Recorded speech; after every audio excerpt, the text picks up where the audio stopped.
Buenas noches, bienvenidos a 52 minutos. El próximo lunes, el Al-Ándalus, probablemente el tren más amplio y espacioso del mundo, pise por primera vez suelo extremeño. Un tren cargado de historia que llevará en su interior a unos pasajeros que pagarán más de 3.000 euros por viajar en una de sus suites. El Al-Ándalus, construido hace casi un siglo, hará un único viaje con destino en Madrid y pasará por Zafra, Mérida, Cáceres y Monfragüe. Y dado que un tren tan especial hace parar a nuestra región esta semana, en 52 minutos repasamos la relación que ha tenido Extremadura con el ferrocarril. Un 20 de septiembre de hace 151 años entró en la estación de Badajoz, procedente de Elvas, el primer tren en nuestra región. En El tren y la vida, el documental que veremos esta noche, descubriremos cómo ha evolucionado el ferrocarril en Extremadura y cómo este medio de transporte ha dotado de vida para después quitársela a algunas zonas de nuestra comunidad como Almorchón o Aldea Moret. Esta noche haremos parada en todos esos lugares para recordar con las personas que vivieron allí cómo eran y cómo cambiaron con la llegada del ferrocarril. Pero también descubriremos la pugna entre Cáceres y Badajoz por ser la puerta ferroviaria a Lisboa o muchos tramos de línea que quedaron en meros proyectos. Prepárense para este viaje que tiene como destino la historia del tren en Extremadura. A continuación, en 52 minutos, el tren y la vida.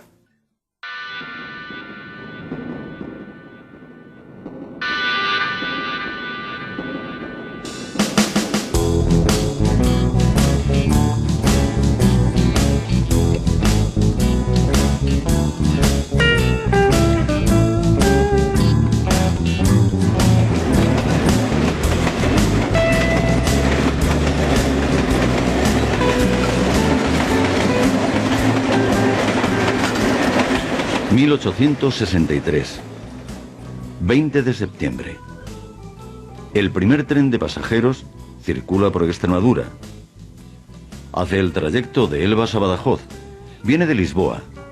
Los portugueses han llegado a la frontera construyendo la línea férrea antes que los españoles. A las 8 de la mañana de ese día, 400 personas llegan en tren a la estación de Badajoz. Es el comienzo de una relación de Extremadura con el tren que ya dura 150 años. ¿Qué me trae, Antonio? Te voy a enseñar unos papeles que te van a maravillar. Yo sé que a ti te gusta mucho esto. Bastante. Porque tú eres muy ferroviario. Mucho. Y te gusta mucho el ferrocarril. Ajá. Que para eso está en eso de los amigos del ferrocarril. Que yo te he visto muchas veces. Dime. Y mira, primero, a ti te gusta de la fecha. Lee ahí lo que pone. Lee ahí lo que pone. Anda. Esto es una reliquia, macho. Eso es una reliquia. Sí. Si eso no tiene precio. A ver. Esto es recién inaugurado, Renfe, casi. Sí, pero ve dónde es el destino. De Madrid, Delicia. Y aquí, otro. Lee ahí la tela. Fogonero. Pero de entonces ahora habrás ahorrado bastante. Antonio Salomón es uno de los miles de extremeños que han dedicado su vida al ferrocarril. Su vida ha sido el tren. Así ocurrió con generaciones. Se ha dicho que la primera vez que los extremeños dejaron la agricultura, aunque por poco tiempo, fue cuando se construyeron las primeras líneas de ferrocarril a comienzos de los años 60 del siglo XIX. Los obreros de cada una de las brigadas se entremezclaban unos con otros en un constante ir y venir. Todos los trabajos eran de fuerza bruta. Por allí unos pocos cargaban carriles de hierro de 15 varas de largo y 50 kilos de peso por metro. Más acá, otros transportaban traviesas de madera. Decenas de arrieros acarreaban montañas de cantos rodados, pedrizas enteras de las sierras, pedruscos que recogían al borde de los caminos, piedras y más piedras que durante siglos movieron los arados en los campos.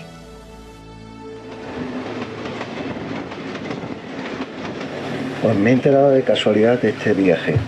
Yo lo escuché en la radio. ¿Te gustan los trenes? Sí, me encanta. Me puedo levantar cuando quiera, puedo traerme la bici, hay unos paisajes impresionantes. ¿Usted viaja mucho en tren? Yo estaba deseando hacer el viaje entre Elvas y Badajoz. Que sepas que este es el primer viaje que se hizo de Portugal a España. Se hizo el 20 de septiembre de 1863. De Portugal. En 1863, el tren que Badajoz esperaba desde hacía tiempo debía provenir de Mérida, pero acabó llegando de Elvas. Las obras de la línea Ciudad Real-Badajoz se eternizaban. El tramo Badajoz-Mérida había empezado a construirse en marzo de 1860, pero no acababa de concluirse. Mientras tanto, en la línea Lisboa-Badajoz, que los portugueses habían adjudicado al español José de Salamanca, las locomotoras llegaron a Elvas el 31 de mayo de 1863 y el tráfico se abrió definitivamente el 29 de agosto.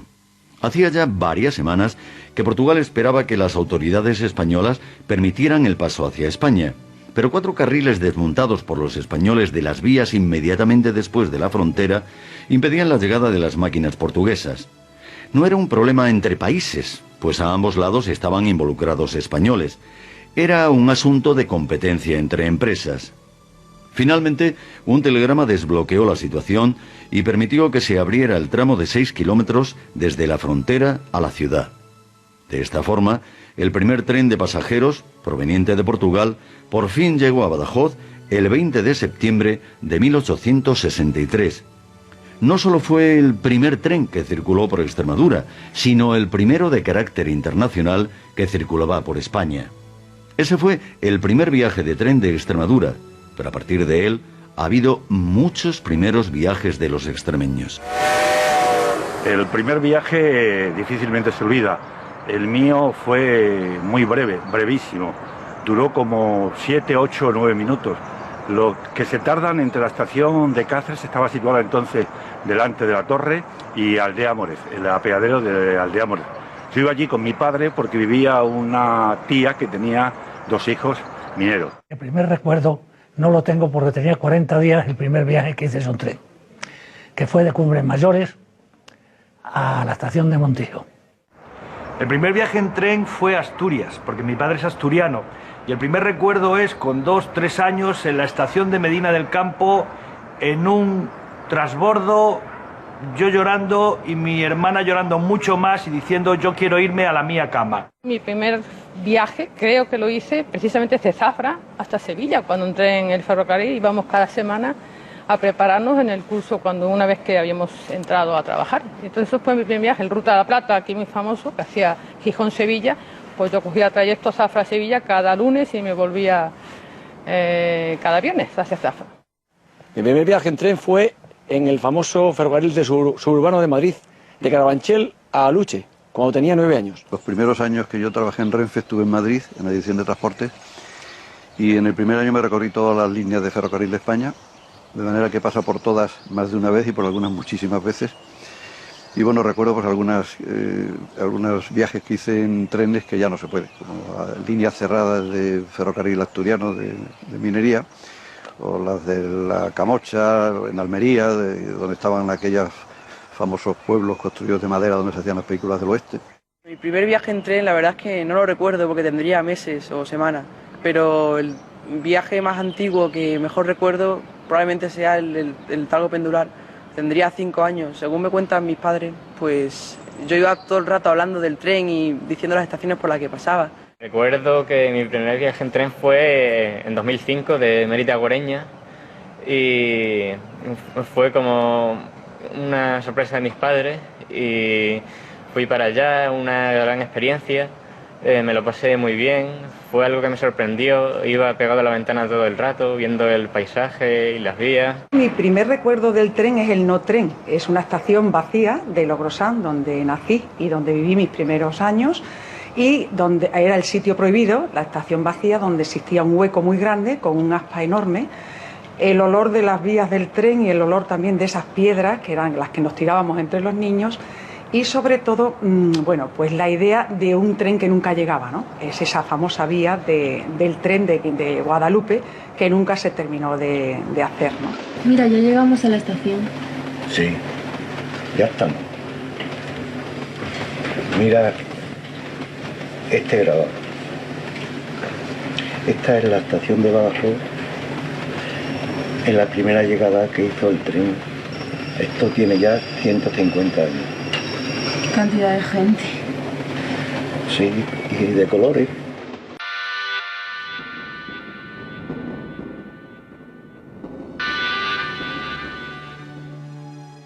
No es la entrada del primer tren en Badajoz, aunque algunos lo han creído así.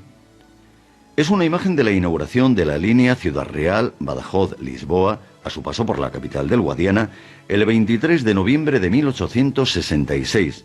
Asistieron varios ministros de España y Portugal que luego siguieron viaje a Lisboa. Fue la primera línea férrea abierta en Extremadura. En el transcurso de los años se abrirían 9 más. En ellas participaron algunos nombres propios.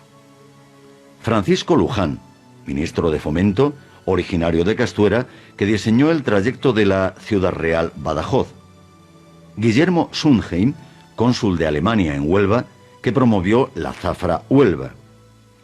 Cipriano II Montesino, primer ingeniero industrial de España y director general de Obras Públicas, que logró que el ferrocarril pasara por su localidad natal, Valencia de Alcántara.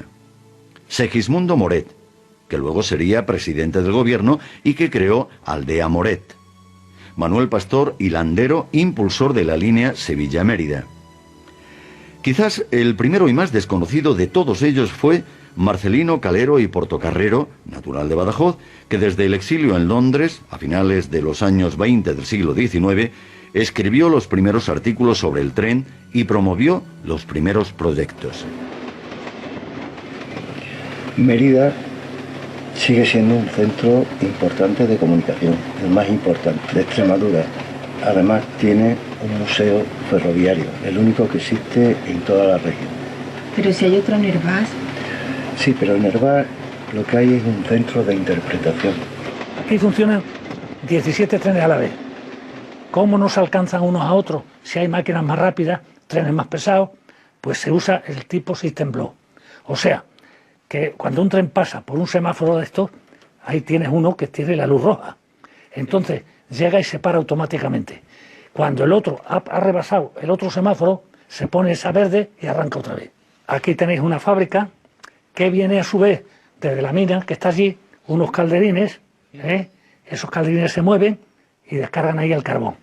Esta es una pista de esquí, aquí suben y bajan, aquel es el hotel, y aquí hay un tren que baja uno y sube el otro y se cruza en el camino. Esta es una ciudad, aquí hay un mercadillo, como veréis, ahí hay una serie de personajes que tendría que explicarlos, pero es largo. ¿Queréis preguntar alguna cosa? ¿Cuánto tardaste en hacer la maqueta? Pues unos 2 años. Claro que había hecho otra que tardé 5 años en hacerla. Pero esta, entonces yo trabajaba en 2 sitios, llevaba el gabinete sanitario de Renfe y el servicio de urgencia, le tenía que quitar el sueño para hacer aquella maqueta. Esta ya le dediqué todo el tiempo, empezaba aquí a las 9 de la mañana y terminaba a las 9 de la noche, cuando cerraban. Y luego me iba a casa a montar los edificios. Ahí tenéis el único que os lo puedo decir, porque el público que lo ignora cree que estas casas se compran así. Estas casas se compran en planchas. Y entonces con un cúter las vas cortando en trocitos y las vas pegando. Ahí tenéis la estación de Bonn, que se compone de 880... José Simón Domínguez creó a finales de los años 80 del siglo pasado la maqueta del Museo del Ferrocarril de Mérida y promovió la apertura de este centro. El museo abrió al público el 2 de mayo de 1991 y durante muchos años ha sido atendido por José Antonio Jiménez, trabajador de la Casa de la Cultura de Mérida. La maqueta, de 50 metros cuadrados, tiene 248 metros de vías, 5 circuitos, 8 estancias, 40 composiciones de trenes, 1.600 personajes, 300 animales, 220 edificios y 1.400 árboles. Ocupa el centro de un museo lleno de piezas de coleccionistas privados y de otras pertenecientes al Museo de Ferrocarril de la Estación de Delicias de Madrid.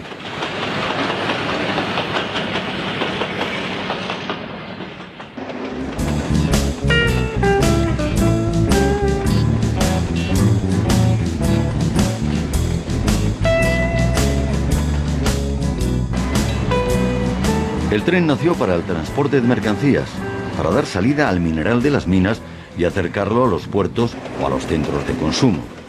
Que el tren empezara por las mercancías es probable que haya ocurrido en muchísimos sitios. De hecho, la máquina de vapor empezó siendo, como el tren primero, por decirlo así, pues era un trenecillo minero para sacar la mercancía de una mina. Pero yo creo que en Extremadura ha sido tren más de mercancías que de viajeros.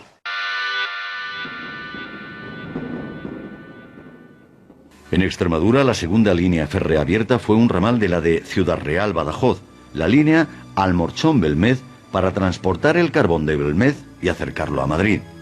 Fue inaugurada en 1868 y convirtió a Almorchón, al lado de Cabeza del Buey, en uno de los principales nudos ferroviarios de España.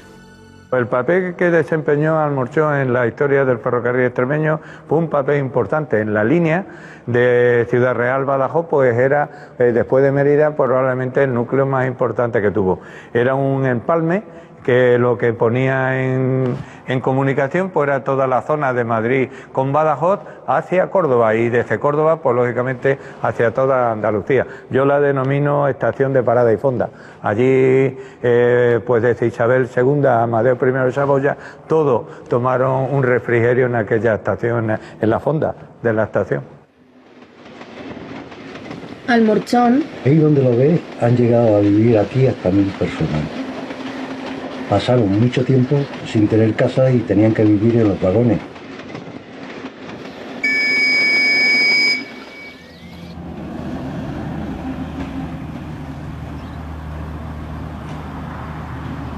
Aquí había mucho movimiento, la estación llegó a tener hasta 165 empleados, 2 jefes de estación. Pues por Almorchón pasaba un expreso por la noche a las 12 de la noche que iba para Madrid, otro iba para Barcelona, que tenías que transbordar en Alcázar de San Juan, y en la Encina se hacía el transbordo para las personas que fuesen para Alicante y Murcia, otro para la parte de Valencia, Castelló y Barcelona. Luego por la mañana, de madrugada, a las 6 de la mañana o 6 menos cuarto, salían también 2 trenes de viajeros, uno que iba para Córdoba y otro para Badajoz. Entonces los viajeros que llegaban por la noche pernoctaban en el hotel que había aquí en Almorchón, en la carretera, que había mucho personal trabajando. Eso lo regentaba el primer alcalde que había aquí en Almorchón, el señor Antonio de la Fonda, que le decían, porque en la Fonda tenía parada y fonda, cenaba el personal que venían en los trenes, los que se quedaban alojados en el hotel, hasta por la mañana que partían en el próximo tren que salía. Pues se preparaban de 25 a 30 máquinas para sacar los trenes que había tanto de mercancía como de viajeros. Esto era muy importante. Aquí se vivía hasta en vagones. Se llegó a vivir en vagones porque no había suficiente vivienda hasta que se hicieron las viviendas protegidas. Entonces asignaban vagones en vías muertas y hubo viviendo mucho personal. En Almorchón sí, habían comercio, carnicería, había de todo. Incluso teníamos médicos, lo que Cabeza del Buey no tenía, teníamos nosotros. El médico había en la consulta rayos X, que aquí para rayos X había que ir a Don Benito. Cabeza del Buey no lo tenía. Teníamos practicantes, teníamos casa parroquial, teníamos un destacamento de la Guardia Civil, había un cabo y los otros números. El cuartelillo también tenía 3 celdas para los presos que traían actualmente, los traían en los trenes, y escoltados por una pareja de la Guardia Civil. Los tenían aquí encerrados hasta que ya partían los trenes para su destino. Y luego teníamos las escuelas, estaba Don Rafael, que era para los niños mayores. Luego estaba Doña Manola, que era para las niñas. Y luego había una escuela mixta, que había otra profesora, Doña Carmen, pero anteriormente hubieron otras profesoras. Hasta que ya en el año 80 o así cerraron ya las escuelas. Entonces ya los niños de aquí de Almorchón tenían que ir a los colegios a Cabeza del Buey. Renfe en aquellos tiempos, a los chavales que tenían que pasar al instituto, ponían un tren por las mañanas, a las 8:30 de la mañana, para llevar los alumnos a Cabeza del Buey a los colegios, y luego por la tarde volvía el tren otra vez con los alumnos. Había 2 escuelas, una de niños y otra de niñas. Además, había panadería, donde allí se hacía el pan. Estaba el economato, que era de Renfe, y luego estaba la carnicería nuestra y un pequeño, una tiendecita que teníamos de todo, lo más necesario. El economato tenía mucha vida. También había mucho personal trabajando, venían de toda la zona de Córdoba, de Ciudad Real y de Mérida, todos los ferroviarios, tenían su día. El día 1 de mes era para los almorchoneros, los demás días para las demás zonas. Venían aquí por la mañana, hacían unas colas tremendas ahí para comprar el género, traían una libreta donde le apuntaban y luego eso se lo descontaban en nómina. El que era pudiente pues lo pagaba en metálico, el que no pues luego en nómina a los padres se lo descontaban. Luego venían de Cabeza del Buey, de todos estos pueblos, de muchas huertas que habían, hortelanos con bestias, a vender la leche, hortalizas. Unos cambiaban, por ejemplo, la leche por garbanzo o azúcar, o otros te daban harina, en fin, como un extraperlo. Aquí estaba la panadería, que hasta el año 80 estaba funcionando la panadería, que abastecía a todos los ferroviarios que vivían en la línea de Córdoba, Ciudad Real o Mérida, en Casillas, luego de Vía y Obra. Pues les facturaban el pan por las tardes en los trenes, les mandaban los sacos con el pan para que se pudiesen abastecer esas personas. Bueno, es que nosotros teníamos la carnicería, había veces que no les llegaba, pero apuntábamos un poquito, luego venían las pagadobles y un 10% que le daba Renfe a los ferroviarios, entonces los pobres quitaban lo que había quedado retrasado en los meses corrientes. Había tafeta de correo, cuartel de la brigadilla y teníamos 2 cuartos, uno de servicio de trenes y otro de maquinista. Se completaba y no había donde dormir, tenían que pagarle que durmieran en la fonda y demás, porque la fonda era grandísima, tenía ahí 72 habitaciones donde dormía mucho personal, porque es que los trenes venían con 5 o 6 hombres, guardafrenos, mozos de tren y todo, y entonces pues no había suficientes camas. Tenían que esperar a que se levantara personal para acostarse. Y esta estación fue muy importante porque tuvo jefe de estación, tuvo su jefe de estación, secretario, tenía de todo. Y luego tenía factor de circulación, factor de sencillo y un factor encargado para el transbordo. Había un transbordo importante porque se mandaba mucho a Peñarroya porque tenía el empalme con el ferrocarril estrecho. Quitaron el ramal de Córdoba, que también, porque tenían una línea, el ramal de Córdoba venía hasta el Morchón.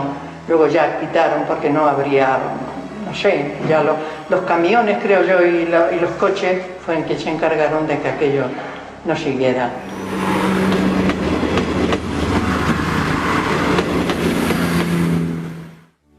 No fue Almorchón el único poblado ferroviario extremeño.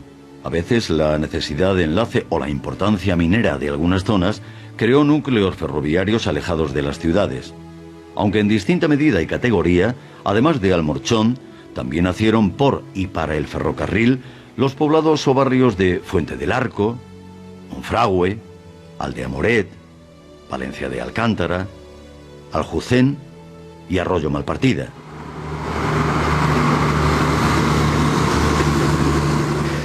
Este poblado en la época de esplendor era una ciudad, dicho así, ¿no?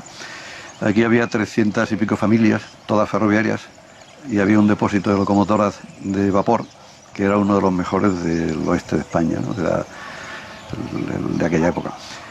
En el depósito había, pues eso, no sé, 30, 40, 50 locomotoras de vapor, y una locomotora de vapor son de esas cosas que inspiran todavía a la gente, y a los ferroviarios nos ponía carne de gallina. O sea, oír el silbato de una locomotora, eso ya no se sabe cómo es, pero sigue habiendo amigos del ferrocarril que lo siguen manteniendo. Y aquí cada locomotora tenía su maquinista, eran otros tiempos, y cada maquinista cuidaba su locomotora como si fuese suya.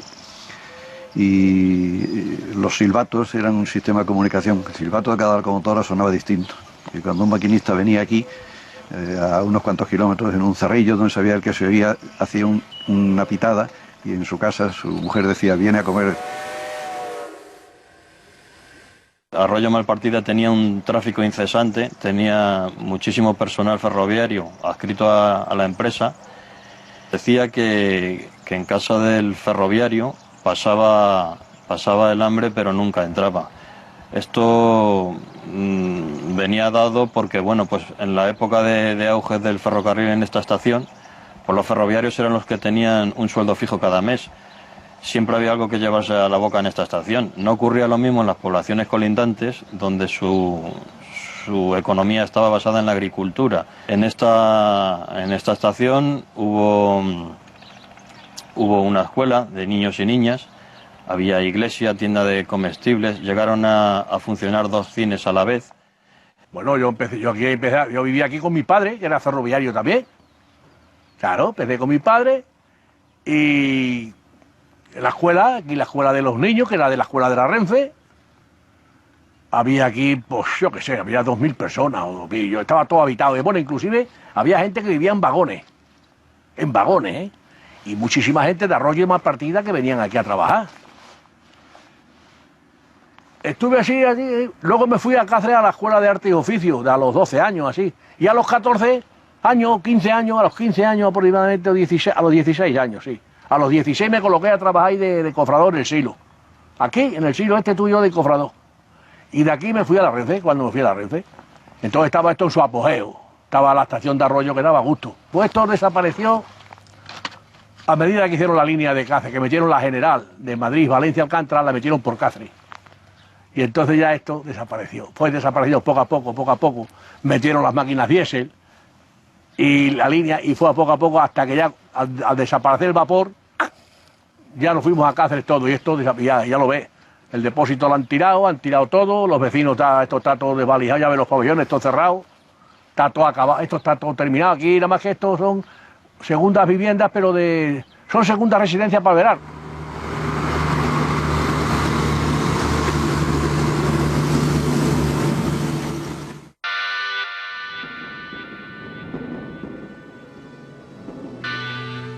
Otro de los ramales de la línea Badajoz-Ciudad Real fue el tramo Aljucén-Cáceres, la parte más meridional de la Ruta de la Plata en tierras cacereñas.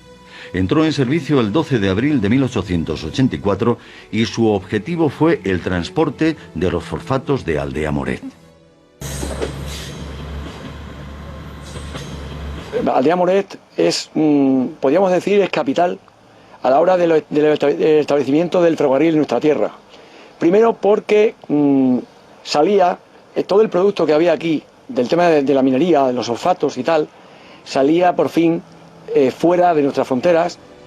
Tras el descubrimiento en el Calerizo de Cáceres de las minas de fosfatos, Segismundo Moret consiguió a mediados de los años 70 del siglo XIX los derechos de explotación y creó la Sociedad General de Fosfatos de Cáceres.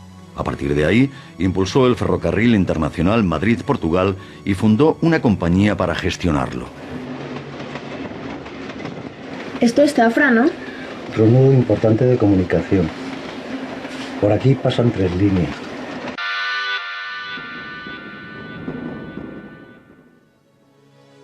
Entre 1886 y 1889 se abrió la línea férrea Zafra-Huelva, que tuvo en el mineral de la Sierra de Huelva y la salida al mar su razón de ser. Zafra-Huelva es una línea que, sin ser minera, es una línea que transportaba mineral. Era importantísimo para dar salida a todos los productos extremeños, no solo los de la línea, hacia el puerto de Huelva. Una línea que llegara hasta el océano Atlántico en Huelva. Bueno, por cuestiones políticas, por intereses del comercio de Sevilla, se trazó la primera línea hasta allí y se relegó a un segundo plano la Zafra-Huelva. Sin embargo, es la línea más corta para sacar la producción extremeña al puerto de mar, ¿no? Esta línea de Zafra-Huelva supo mantener su peculiaridad. Casi todo el ferrocarril en España está construido por franceses. Sin embargo, esta línea es construida por ingleses. Tiene un material propio, tiene un tipo de transporte y una organización diferente y sobre todo favorece a la industria onubense, por supuesto, a la minería de la Sierra de Huelva y en menor medida, pero muy importante, es la minería del hierro de la zona de Jerez de los Caballeros y Fregenal de la Sierra, que saben sacar su producción a través de la estación de Fregenal.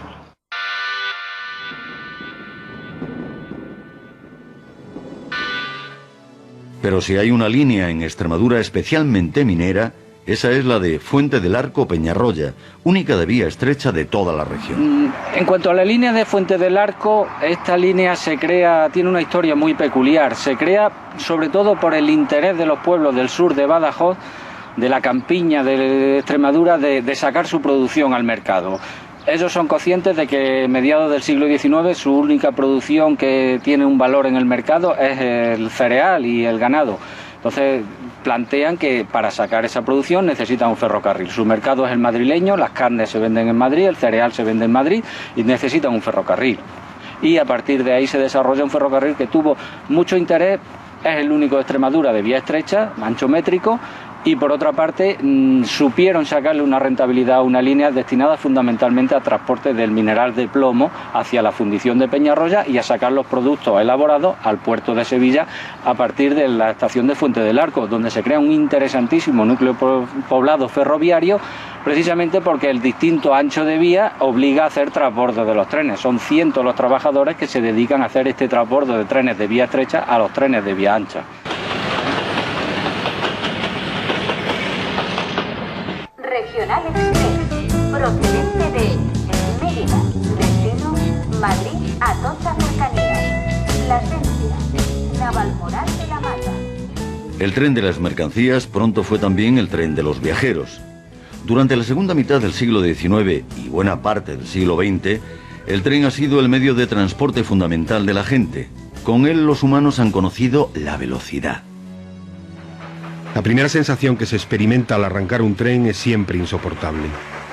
Aquel confuso rechinar de ejes, aquel crujir de vidrios estremecidos, aquel fragor de ferretería ambulante, igual, aunque en grado máximo, al que produce un Simón desvencijado al rodar por una calle mal empedrada, crispa los nervios, marea y aturde. Se mueve a la velocidad suficiente para que te desplaces a otro lugar que no conoces, que tu pupila se abra al contemplar un paisaje inédito, pero al mismo tiempo no tiene demasiada velocidad. La velocidad a la que se mueve te permite contemplar el paisaje, ¿no? La burguesía comienza a viajar en el siglo XIX coincidiendo con la expansión del tren. Antes se viajaba por supervivencia, por conquistar otras tierras. Aquí sabemos de los viajes a América en el siglo XVI, XVII, y el viaje era un medio para otro fin. Pero en el siglo XIX, con la burguesía, empieza a ser un fin en sí mismo el viaje. Entonces, al convertirse en un fin en sí mismo, al encerrar a pasajeros que no se conocen dentro de un mismo espacio, al provocar una cercanía, también provoca el relato. Desde el momento que hay varias gentes, varias personas unidas, es muy difícil que alguien resista la tentación de empezar a contar una historia, ¿no? Bueno, el tren es un recurso artístico. El primer autor que desarrolla el tren y que hace plásticamente la idea de un tren es Turner, el gran pintor inglés. Luego tenemos a los impresionistas. Monet creó el espacio de la velocidad dentro de un cuadro a través del vapor de un tren, ¿no? Y por último, bueno, yo creo que es uno de los elementos de inspiración más importantes del arte actual y contemporáneo. Wolf Hostel hizo un tren Fluxus en el año 81 y desarrolló además todo un concepto de lo que era precisamente el arte en movimiento a través del tren, y lo estuvo utilizando y paseando por varias regiones de Alemania. Creo que sigue siendo un motivo de inspiración para los artistas plásticos en todo momento, y sigue siendo de inspiración ahora mismo. Yo creo que el tren es el camino. Siempre se le ha comparado al tren con el viaje. El viajero es el personaje que va buscando algo más a la vida y en su propia existencia. Entonces, el tren siempre se asocia no solo a lo que es la expresión o, digamos, la cualidad vital, sino también es al descubrimiento de las cosas del mundo, ¿no? Un viaje o es algo, o es, además de biográfico, es una aventura moral o no es nada.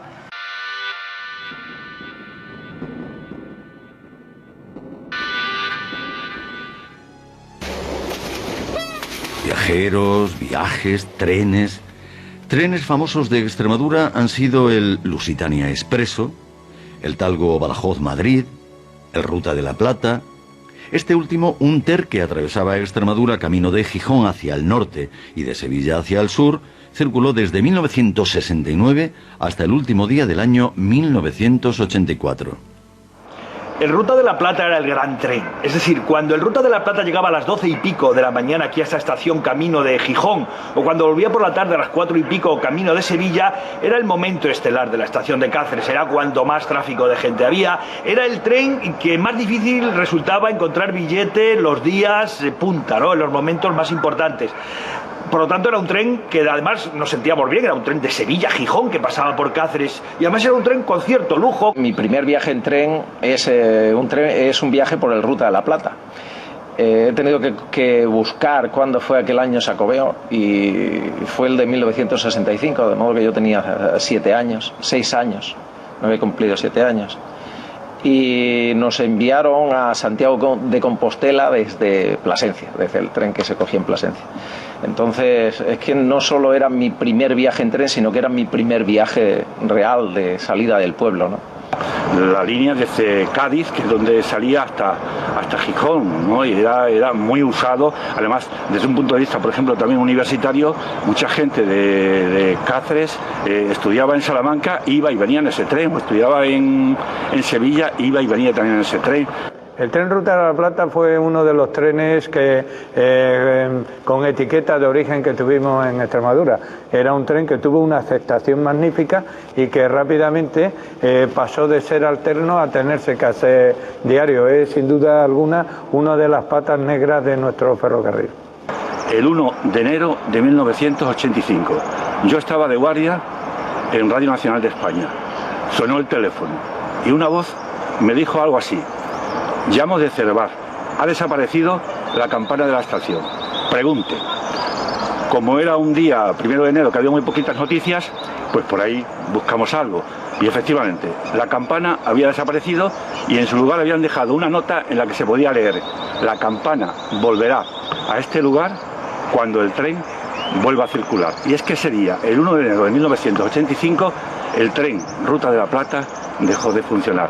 Unas semanas antes, un Consejo de Ministros, era presidente Felipe González, acordó exonerar a Renfe de aquellas líneas de viajeros que no cubrían el 25%, creo que eran, de los gastos. Ahí se acabó la historia del Ruta de la Plata, que tenía más de 100 años. Ese tren desapareció, como desaparecieron trenes como el tren Martero, que era el tren que iba desde Béjar hasta Plasencia los martes de mercado en Plasencia, y que en la zona de Herbás y Aldenueva del Camino era un tren también muy entrañable, porque subía la gente muy emocionada para ir a las compras el martes a Plasencia, que luego volvía pues con gallinas, con quesos, con verduras. En fin, esos trenes han desaparecido y aún hay nostalgia del tren Martero en la zona de Herbás y de Aldenueva, igual que aquí pues hay nostalgia del Ruta de la Plata, que es también eso, como otra metáfora de algo que perdimos, porque aquí como perdemos y perdemos y perdemos. Otro de los trenes históricos que han atravesado Extremadura es el Lusitania Expreso, que unía Lisboa con Madrid desde 1943 y que dejó de circular por tierras extremeñas el 15 de agosto de 2012. A partir de entonces, por decisión del gobierno luso, fijó su trayecto por Salamanca. El Lusitania Expreso, de su fundación, que fue en el 1943, pues sí que tuvo un impacto internacional muy importante por unir las dos capitales ibéricas, de Lisboa y Madrid, aunque los viajeros en régimen nacional no era tanto, pero el impacto internacional entre dos países fue muy importante. Conocí el Lusitania Express porque además viajaba en él, tuve la ocasión de estudiar fuera de Cáceres, y en una de las ocasiones de un curso que tengo que hacer en Barcelona, me voy desde Sevilla a Barcelona y después regreso por Madrid vía Lusitania Express hasta Cáceres. Tuve que esperar muchas horas en Chamartín para coger el tren del Lusitania Express porque salía muy de noche, salía a las 11 menos cuarto de la noche. Y pues era un tren para mí muy especial porque era de los más antiguos que había en la estación en ese momento. Un tren, esos colores gris verdoso, los vagones eran oscuros. Y cuando voy a la taquilla a comprar el billete, me preguntan que si quería ir en un camarote de litera. Es la primera vez que yo veía que había un camarote de litera y para mí fue como si estuviera en el Oriente Express. La verdad es que económicamente solo me podía permitir un asiento y entonces, me meto ya en el vagón y en el asiento que me corresponde, que eran por compartimentos, y me encuentro una pareja de angoleños, un matrimonio curiosísimo, muy simpático. Empezamos a hablar, éramos los tres que íbamos en el vagón, en ese compartimento concretamente, y la señora no paraba de moverse, se sentaba, no paraba de moverse, y a mí me sorprendía muchísimo. Y ya me dijo el señor: disculpe, pero es que mi señora es la primera vez que se sienta en un asiento de terciopelo. La tríada de trenes emblemáticos de Extremadura se cierra con el Talgo Badajoz-Madrid, que el 19 de diciembre de 2010 fue sustituido por un TER. He sido una viajera habitual del tren Talgo-Madrid, por ejemplo, que era uno de los sitios donde también se concentraban gente de Badajoz y procedente incluso también de Lisboa, y ese bar del tren Talgo que nos hacía, bueno, pues encontrarnos a mucha gente de diferentes lugares, ¿no?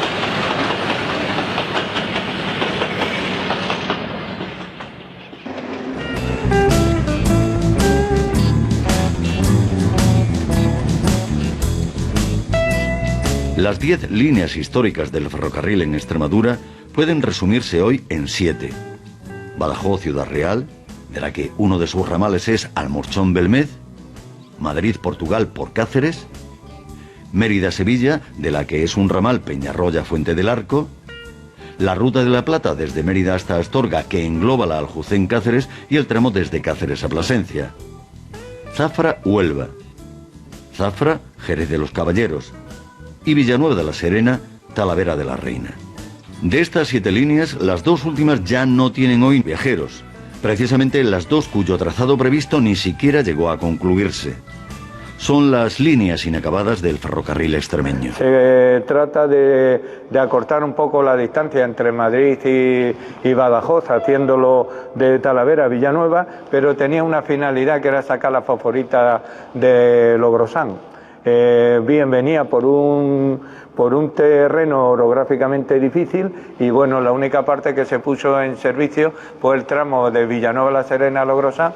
Circularon algunos trenes de cereales y otros de material de construcción y poco más, no llegaron a funcionar las estaciones y en el 62 pues se cerró total. La ilusión que pusieron muchas personas, grandes hombres, inversores, en comunicar una zona de 26.000 kilómetros cuadrados que estaba totalmente incomunicada, desde el punto de vista de carretero o pecuario, y luego, lógicamente, también para dar salida a todos los productos de la comarca de las Villuercas, Ibores, etcétera, etcétera. Esa fue la razón primordial por la cual, durante el Primo de Rivera, en el año 26, se aprueba, entre los 16 proyectos que hay de ampliar la red ferroviaria española, la línea que iría desde Talavera de la Reina a Villanueva de la Serena, aquí en nuestra comunidad, pasando por Guadalupe como paso obligado. Una línea ya de la época de la dictadura de Primo de Rivera y que nace con unos fines de obtener un enlace con Portugal y que luego desgraciadamente se quedó a mitad de camino, con lo cual hundió pues prácticamente la línea, que si no fuera por las empresas del Grupo Gallardo pues se habría cerrado prácticamente poco después de haberse inaugurado. No son estas las únicas líneas férreas inacabadas de Extremadura. En estos momentos sigue en construcción la línea de alta velocidad Madrid-Extremadura, que unirá a Badajoz con la capital de España a través de Mérida, Cáceres y Plasencia. Inicialmente estaba previsto que hubiera unido Madrid con Lisboa, pero la crisis obligó al gobierno portugués a suspender las obras en su territorio. Será una doble vía de ancho europeo, electrificada, la primera de Extremadura de este tipo y de 437 kilómetros de longitud. Extremadura 2, Cáceres y Badajoz, tiene algo de doble sentido, ¿no? Pues sí, por desgracia sí. Esta historia del tren tiene mucho que ver con nosotros. Date cuenta que a Badajoz llegó el tren 16 años antes que a Cáceres. Sí. Hay algunos episodios de la historia del tren en Extremadura que no están entre las mejores páginas de nuestra historia.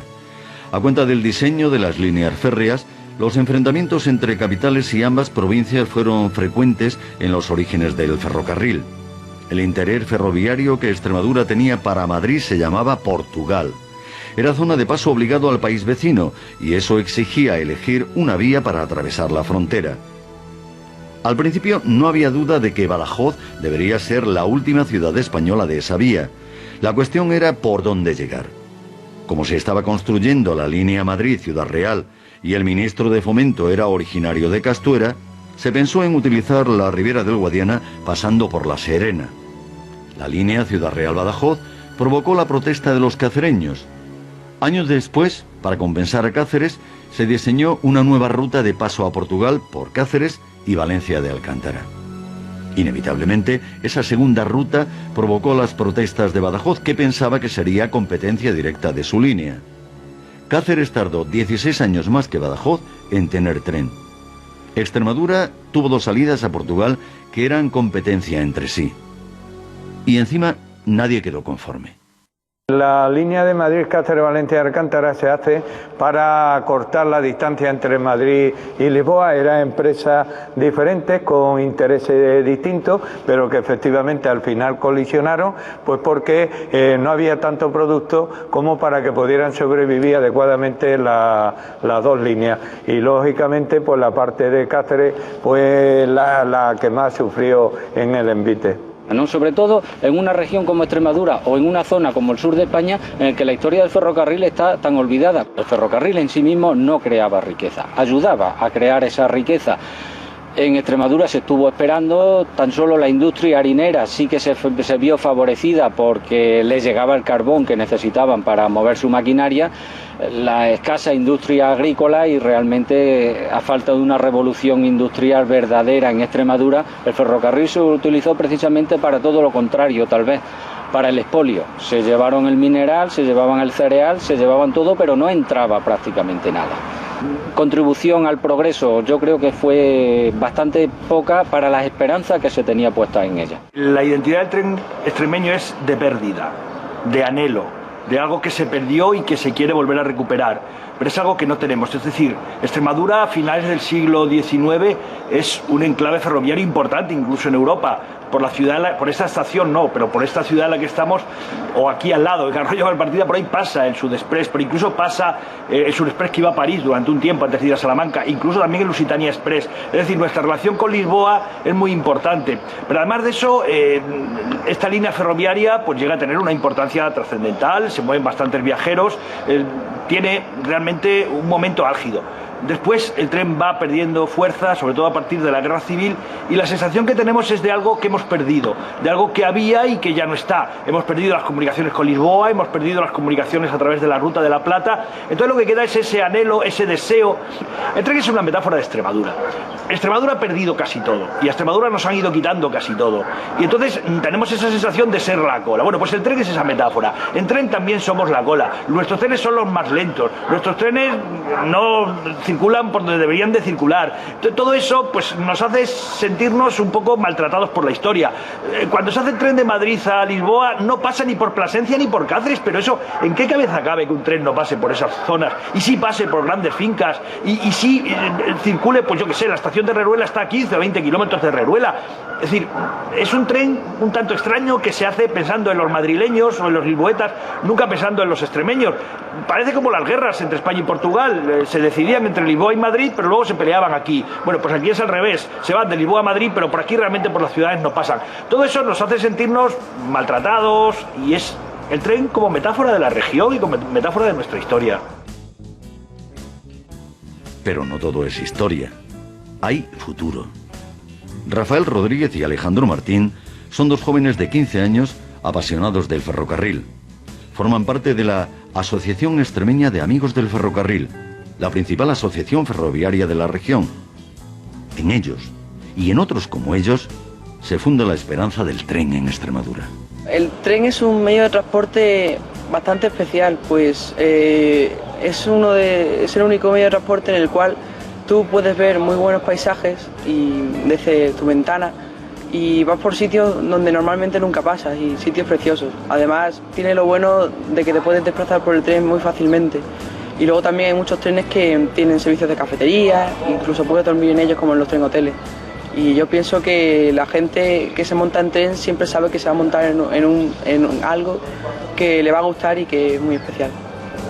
Sí, pertenezco a la Asociación de Amigos del Ferrocarril de Extremadura, y ahora que realiza más viajes pues está bastante interesante, y también otras actividades culturales porque conoces nuevas estaciones, te lo pasas bien, y bueno, también a nivel particular pues realizo fotografías, hacemos jornadas con otros aficionados.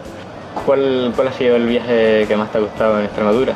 De la asociación, de los que hemos hecho, pues quizás el de Alandeguilla me gustó mucho, pero el de Jerez es que fue tal la cantidad de gente que vino, y además mucha gente fuera de Extremadura, sí, que se nos quedó... lo pasamos bastante bien, claro, ha hecho un buen día. Sí, se quedaron todos fascinados por lo de la línea, y luego el jamón que comimos allí en la feria. Pero vamos, Sí, es verdad. me encantó porque era una línea que no, que no conocíamos. Y Además el día salió bien, Y salió salió muy soleado, bien. Salió, porque para ser mayo, no el hacía otro fue tampoco mucho bastante interesante, pero nos falló un chute. nos falló un chute.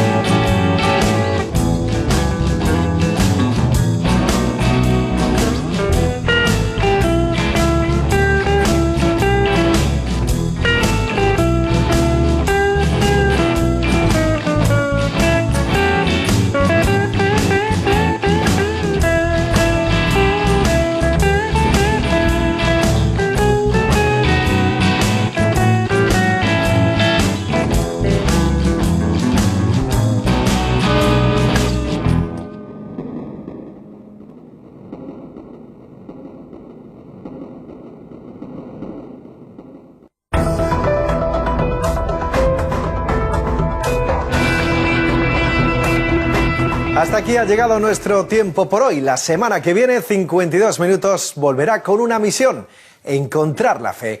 Y es que aunque la religión católica es la mayoritaria en nuestra región, junto a ella conviven otras prácticas litúrgicas y creencias a las que nos acercaremos la próxima semana. En busca de la fe, en 7 días, aquí, en 52 minutos. Páselo bien.